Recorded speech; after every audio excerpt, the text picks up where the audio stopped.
नमस्कार मित्रमैत्रिणींनो, मी केदार केसकर आणि तुम्ही बघताय सेंटर स्पॉट. मित्रांनो, या व्हिडिओला भरपूर लाईक करा, शेअर करा आणि व्हिडिओ शेवटपर्यंत बघायला विसरू नका. आणि सेंटर स्पॉटच्या प्रत्येक व्हिडिओवरती अशाच पद्धतीने तुम्ही प्रेम करत राहा. सेंटर स्पॉटला सबस्क्राईब करायला विसरू नका, बेल आयकॉन दाबायला विसरू नका. धन्यवाद. मित्रांनो, the vaccine war he propaganda movie आहे की सत्यकथा आहे? नया दौर पासून रंग दे बसंती, पीके आणि आत्ताच्या जवान आणि अशा कित्येक सिनेमांपर्यंत हिंदी सिनेमातून भारत विरोधी डावा प्रोपगंडा करण्यात आलेला आहे. कधी आडून आडून तर कधी उघडपणे. भारत स्वतंत्र झाल्यानंतर भारतातले निर्माते, दिग्दर्शक, लेखक, पटकथाकार, कलाकार हे रशिया आणि चीनच्या कम्युनिस्ट, सोशालिस्ट विचारांनी आणि इंग्लंड, युरोप आणि अमेरिकेतल्या लिबरल विचारांनी प्रभावित झालेले होते. चित्रपट माध्यमाचा त्यांनी भारतीय समाजाचं नकळत ब्रेन वॉशिंग करण्यासाठी वापर केला. याला सबव्हर्जन टॅक्टिक्स म्हणतात. त्या 60-70 वर्षातले जे काही सिनेमे होते तेच खरे तर प्रोपगंडा मूव्ही असून सुद्धा काश्मीर फाईल्स आणि केरला स्टोरी हे चित्रपट मात्र प्रोपगंडा मूव्ही आहेत असा उलटा प्रचार डाव्या लोकांनी जाणून बुजून केला. अजूनही ते तसा प्रचार करत आहेत. अशा सगळ्या डाव्यांना चिडवत आणि डिवचत विवेक अग्निहोत्री यांनी आणखी एक धमाकेदार चित्रपट आणलेला आहे.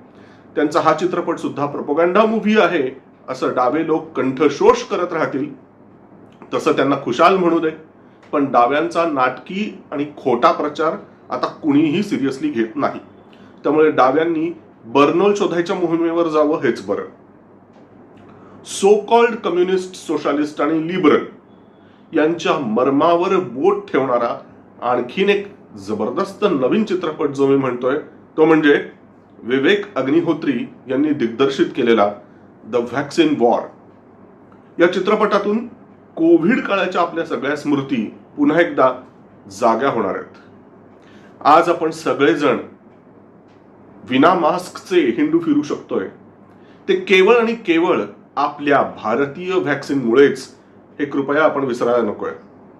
द व्हॅक्सिन वॉर ही त्या ऐतिहासिक भारतीय व्हॅक्सिनची या निर्मितीची गाथा आहे.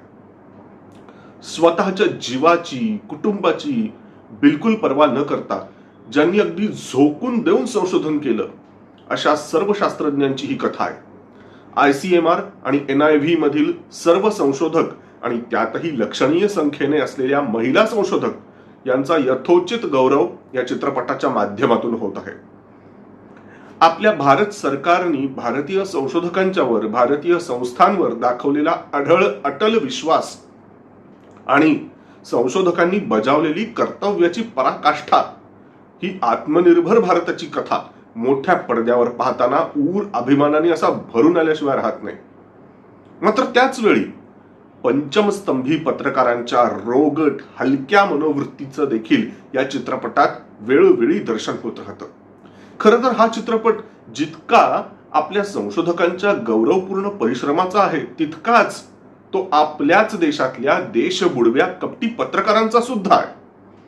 लिबरल, सोशालिस्ट, कम्युनिस्ट विचाराच्या प्रभावाखाली आपण आपल्या देशहिताच्या विरुद्ध जाऊन काम करतोय, विदेशी शक्तींच्या हातचे बाहुले बनतोय, हे सुद्धा या लोकांना काही केल्या कळत नाही. टूलकिट पत्रकारितेचा बुरखा विवेक अग्निहोत्री यांनी टरा फाडला आहे अक्षरशः.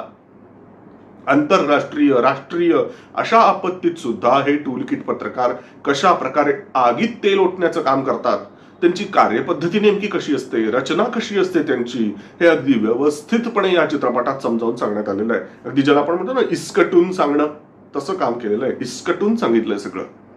कल्पना करा, या टूलकिटवाल्या पत्रकारांच्या अपप्रचाराप्रमाणे जर आपलं स्वदेशी व्हॅक्सिन फेल झालं असतं तर विचार करा काय काय परिणाम झाले असते लोकांच्या आरोग्यावर, समाजावर, अर्थकारणावर, राजकारणावर आणि हो, देशाच्या सुरक्षेवर सुद्धा. या सगळ्याच्या पार्श्वभूमीवर लक्षात घ्या की मित्रांनो, भारतीय संशोधक हे अत्यंत भयंकर युद्ध कसं लढले असतील. पंचमस्तंभी मीडियाच्या नरेटिव्ह वॉरशी लढायचं, मर्यादित संसाधनांनिशी लढायचं, सरकारी चौकटीत राहून लढायचं, कुटुंबही चालवायचं आणि हे सगळं करता करता निसटून चाललेल्या समय नावाच्या कालचक्राशी सुद्धा लढायचं. हे सगळे ताणतणाव असतानाही फक्त आणि फक्त मान मोडून संशोधन करत राहायचं, कारण विज्ञान हे एक मात्र रामबाण शस्त्र या संशोधकांच्याकडे होतं. हे युद्ध कोरोना व्हायरसच्या विरुद्ध होतच होतं, पण ते देशद्रोहाच्या व्हायरस विरुद्ध देखील होतं, हे आपण लक्षात घ्यायला पाहिजे. विवेक अग्निहोत्री यांचा प्रत्येक चित्रपट, मग तो ताशकंद फाईल्स असो की काश्मीर फाईल्स असो, ते केवळ सत्य आणि सत्यच मांडतात.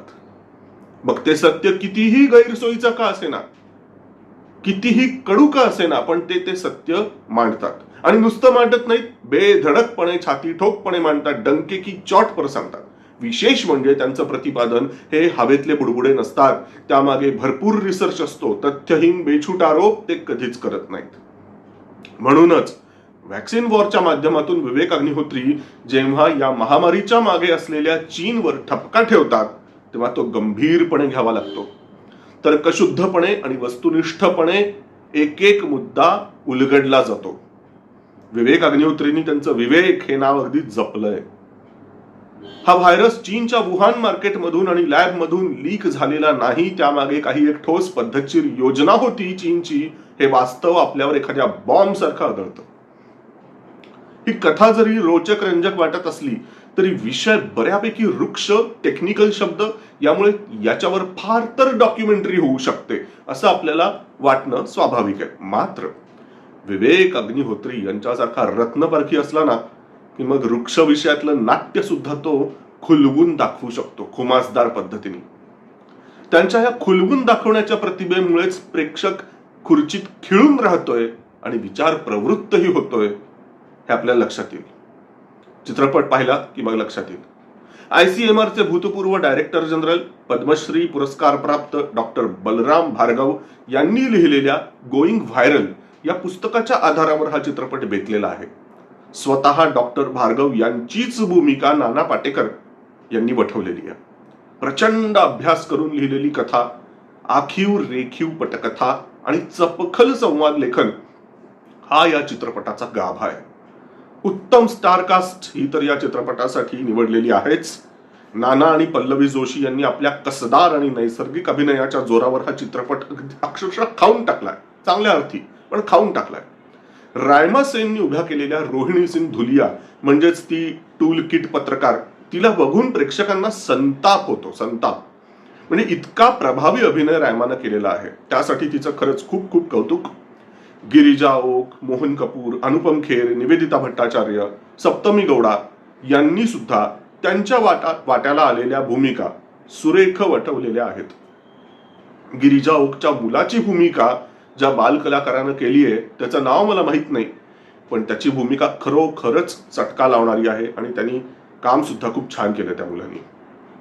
उदयसिंह मोहिते यांची सिनेमॅटोग्राफी आणि शंख राजाध्यक्ष यांचं एडिटिंग लाजवाब झालेलं आहे, झकास झकास एकदम. खास करून लॉकडाऊनचे एरियल शॉट्स, लॅब शॉट्स आणि जंगलातले सीन्स हे अक्षरशः कडक झालेत, कडक. विवेक अग्निहोत्रींचा चित्रपट म्हणजे गाणी बजावणी मोजकीच. एखादं गाणं असतं अख्ख्या चित्रपटात कुठेतरी, तेही बॅकग्राऊंडला चाललेलं असतं, पण अतिशय मर्मभेदी, लक्षात राहतील असं अगदी चित्रपटगृहातून बाहेर पडल्यावर सुद्धा ते लक्षात राहतं. व्हॅक्सिनच्या वॉरच्या संगीताची जबाबदारी वनराज भाटिया, स्वप्नील बांदोडकर, रोहित शर्मा, श्रेया कौल यांनी घेतली. पूर्वी दूरदर्शनवर भारत एक खोलचं टायटल ट्रॅक आठवत असेल तुम्हाला, सृष्टी के पहले सत नहीं था. ऋग्वेदातल्या नासदीय सुक्तावर आधारित गीतकार वसंत देव यांनी हिंदीमध्ये शब्दबद्ध केलेलं गीत वनराजजींच्या सोबत स्वप्नीलनं रॉक फ्युजन करून गायलं आहे या चित्रपटात. चित्रपटाच्या गंभीर विषयाला आणखीन गूढ गर्भरंग देऊन हे गीत प्रेक्षकाला अंतर्मुख करायला भाग पाडतं. पीपीई किट मधून येणाऱ्या श्वासोच्छवासाच्या रिदमिक आवाजाचा उपयोग लॅब सीन्सच्या वेळेला जो केलेला आहे ना, ती कमाल आहे, कमाल. ही कल्पना नेमकी कुणाला सुचली? ही अग्निहोत्रींना सुचली कल्पना की बांदोडकरांना सुचली? हे समोर यायला पाहिजे. पण hats off to both of them. अत्यंत महत्वाचा संदेश असलेल्या आणि उत्तम निर्मिती मूल्य असलेल्या या चित्रपटाला केवळ औपचारिकता म्हणून मी स्टार्स देतोय. या चित्रपटाला मी 5 स्टार्स असे द्यायची इच्छा आहे मला, पण मी 5.5 स्टार्स देतोय, कारण विवेकजींनी या चित्रपटात चीनी वैज्ञानिकांच्या कॅनडातल्या कारवायांचा उल्लेख केलेला नाहीये. राहून गेलाय कदाचित तो उल्लेख. तो उल्लेख त्यांनी जर केला असता ना तर मी या चित्रपटाला 5 स्टार्स काय 5.25 स्टार्स देऊन गौरव केला असता. असो, तरीही मित्रमैत्रिणींनो, तुम्ही सर्वजण वेळात वेळ काढून व्हॅक्सिन वॉर हा चित्रपट सहकुटुंब सहपरिवार चित्रपटगृहात जाऊन पाहावा अशी माझी कळकळीची विनंती आहे. सर्व शाळा महाविद्यालयांना माझी विनंती आहे की आपल्या मुलामुलींना घेऊन सर्व शिक्षकांनी हा चित्रपट पाहावा. त्यात केवळ विज्ञान विषयाची आवड असणाऱ्यांनाच नाही तर सर्वांनीच हा आवर्जून पाहावा असा चित्रपट आहे. माझी केंद्र आणि राज्य सरकारांच्याकडे विनंती आहे की आपल्या देशातील महिला वैज्ञानिकांना मानवंदना देण्यासाठी आणि विद्यार्थ्यांच्या मध्ये विज्ञान विषयाची आवड वाढावी यासाठी हा चित्रपट टॅक्स फ्री करण्यात यावा. त्याचप्रमाणे सर्व चित्रपटगृह मालकांनाही माझं एक नम्र आवाहन आहे. व्हॅक्सिन वॉरला पहिल्या काही दिवसांमध्ये कदाचित चांगला रिस्पॉन्स मिळणार नाही आणि तसा तो जर मिळाला नाही तर लगेच हताश होऊन या चित्रपटाचे शो आपण बंद पाडायची आपल्याला इच्छा होईल, पण तसे ते बंद पाडू नयेत. या चित्रपटाची चर्चा होऊन गर्दी खेचली जायला किंचित वेळ लागेल. काश्मीर फाईल्सच्या वेळेसही पहिल्या काही दिवसात जी गर्दी होती त्यापेक्षा कितीतरी जास्त गर्दी ही नंतर वाढत गेली. तसंच याही चित्रपटाच्या बाबत होणार आहे याबद्दल मला पक्की खात्री आहे. तुम्ही सुद्धा ती खात्री अवश्य बाळगा. असो तर मित्रांनो, याबरोबरच मी आपली आता रजा घेतो. पाहत रहा, लाईक शेअर आणि सबस्क्राईबचा ओघ सतत चालू राहू द्यात सेंटर स्पॉटला. धन्यवाद.